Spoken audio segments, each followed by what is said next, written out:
What's going on, everybody? Just want to do a quick update on the truck. I just finished painting the engine cradle and the inside of the frame. I might have missed a little spot there. I can get that once it's hooked up. I'll pull that exhaust up a little bit out of the way, but I got the rest of it done. Got all up in here. This is a famous place for these Fords to rust out. It had a couple little pinholes here, but I got it all covered up. Even got the inside of the bumper a little bit. A few little spots here, but I got all the part that is covered up by the engine, so it's good enough to get the motor in. I'll get them other little spots later, but motor's all ready.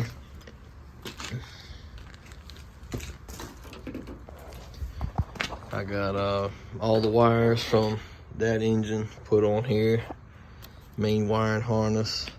I'd already tuned this motor up beforehand. Got the new headers on it. I had to change a few sensors on it. All this on the front I had to take off of that engine. The alternator actually pulled off of the F250 just because it works, and I want to rebuild that motor and put in that truck, so I'm not too worried about it. Got the new engine, the new motor mounts on, all the emissions stuff. I had to get all that on here, so should be good to go. Just gotta wait for this to dry. I'll probably come back next weekend and try to go ahead and drop it in. Hopefully it won't give me too much trouble. The only other thing I can think of is I've got to get the clutch and flywheel and stuff off of this one and put on here. I gotta get this one off. So I need to hook it up to the engine lift, unhook it from here, then I can pull all that off and get it ready. So another thing real quick, one of my other videos I showed you my axles here. I'll just show you again. Got a set of 1 tons come off of a F350 non-dually. They're single wheel. I need to go ahead and prep this one and get it ready for this truck. I wasn't going to do it right now, but a friend of mine is in need of this axle, the twin I-beam. He's got a truck that I think he said the pivot points right there in the middle were bad. It was walled out, and he asked me if I would part with this one because I was going to sell the axles anyhow. So he just wants the front one, so I need to go ahead and get this one out.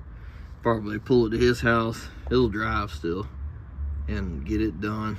Get it over there, get it out, put that one in it. And I guess for the meantime, I'm probably gonna end up keeping this axle. I bought the 2 as a pair. This has got 355 gear in it. I mean, if somebody wants it, I'll sell it. Really hoping this one is at least a 410. I really like 456s, but if this is so happen to be like 355 or 373, I'm gonna change them. But I can't find, I don't know if that's what that is. I can't find what the gear ratio is on it. I don't know for sure. Once I pull the cover off, it should be stamped on the gear itself.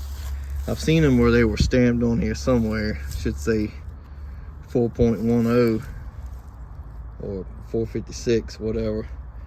So well, I got at least paint it, and I think it was actually rebuilt. The kingpins were gone through, supposedly. I mean, you can tell it's been off before. Ford didn't put those Allen bolts in, as far as I know. I might be wrong on that, but I don't think they did. The rotors look okay. Pads don't actually look too bad on it. I will have to put another set of hubs on it, but I mean, they work, I guess. They're just kind of broken. I don't really care much for them, but I can probably put it in the truck like it is and just put another set of brake hoses on it, even though I think these are new. Yeah, I put that one on there not too long. I might not have to do anything, so just get it painted. But I can leave this the leaf spring on here and just take those center drop down brackets out. Actually be pretty easy on my end. They're gonna have a little harder time with it. So oh, and then hang on, I can see this too. I got the dual stabilizers on here.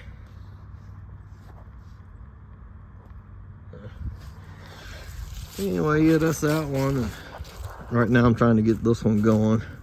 Actually, I already have somebody who wants to buy this. You know, of course I gotta get it running, but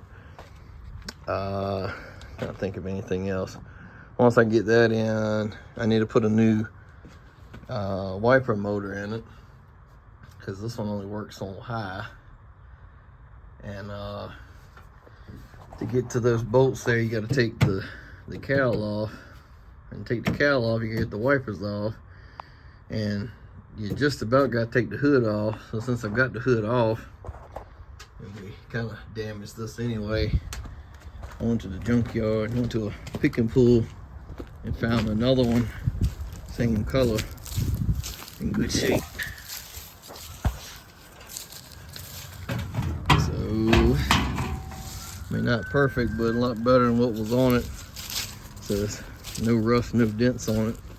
So while I've got it off, got the hood off, once I get the motor running, before I put the hood back on, I'm gonna take this off and put another motor in it. They're probably about 30 or 40 bucks, maybe 50.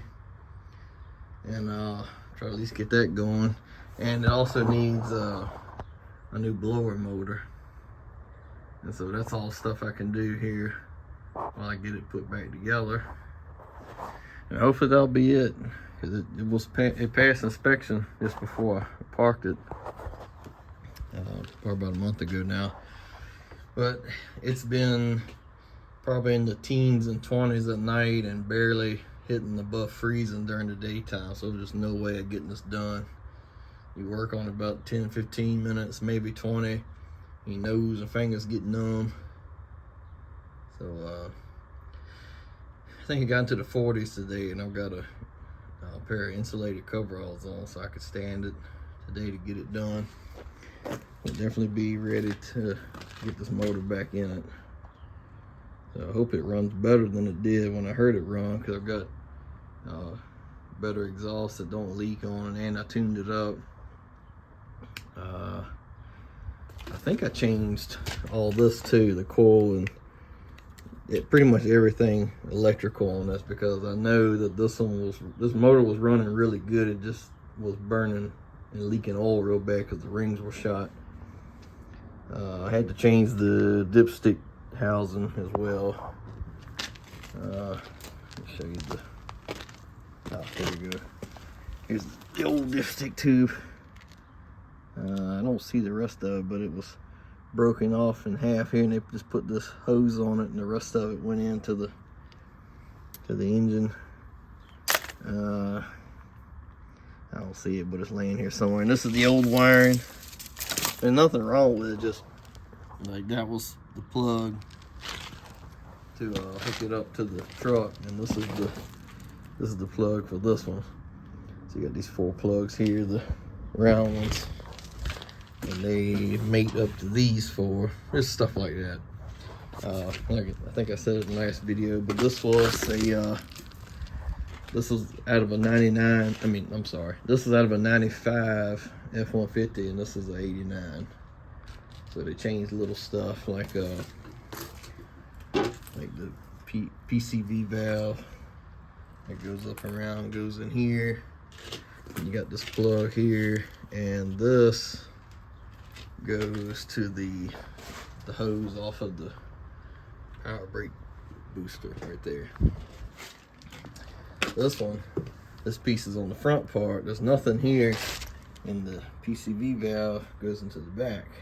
And this one doesn't have anything there. Let's see, I think there was something else. I ended up having to change the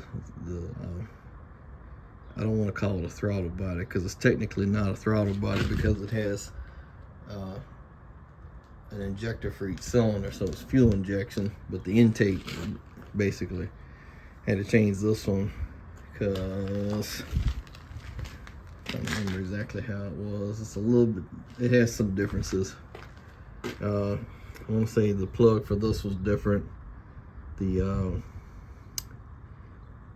I can't remember, mass airflow, I can't remember. That's the throttle position sensor down there, and that's the map sensor right there. Anyway, all right, this video is getting long, but yeah, that's it. Hopefully next weekend it'll be running, and I appreciate y'all following me on it. Hope y'all have it running soon. Thank you for watching.